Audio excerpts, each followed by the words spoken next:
Untuk pertandingan kali ini, di babak pertama timnas benar-benar tertekan oleh Vietnam.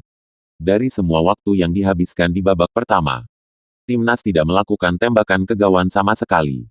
Cukup tragis, level pemain muda kita masih belum cukup untuk menekan tim Vietnam. Dan tanpa mengurangi rasa hormat gua kepada para pemain timnas Indonesia, gua memuji permainan para pemain belakang kita yang cukup solid. Di babak pertama, Vietnam cuma bisa menembak ke arah gawang sebanyak 2 kali.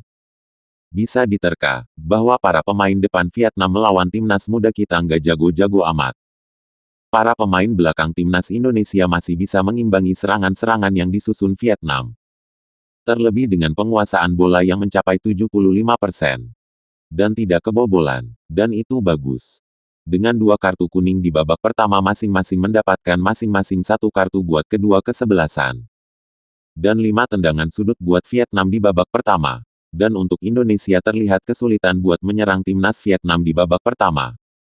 Dan di babak kedua, sebenarnya gua merasa, timnas Indonesia mulai bisa bangkit. Setelah Detan ngasih ancaman ke gawang Vietnam. Tapi lucunya itu jadi satu-satunya serangan dari timnas ke gawang Vietnam. Sampai pada akhirnya, timnas kita harus kebobolan oleh Vietnam. Dan skor jadi 1-0. Gua masih menghormati para pemain kita. Dan juga STY. Tapi gua penasaran sama apa yang ada di kepala STY. Dan strategi apa yang pengen dia terapkan di pertandingan ini. Parkir tank kah? Atau parkir UFO? Karena sepanjang pertandingan, serangan dari timnas kita hampir nihil. Padahal yang dilawan timnas cuma seonggok Vietnam.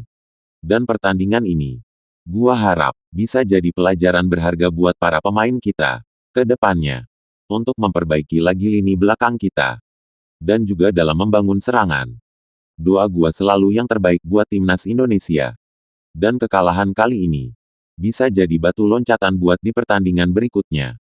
Dan gua harap, orang-orang Indonesia yang nonton di Vietnam, baik-baik saja. Karena sebelumnya di pertandingan Thailand versus Malaysia, terjadi keributan di akhir pertandingan. Dan kabarnya banyak yang luka-luka dari supporter timnas Malaysia. Jadi gua harap orang-orang Indonesia, di Vietnam baik-baik saja. Dan mungkin itu saja komentar gua atas pertandingan Vietnam melawan timnas Indonesia.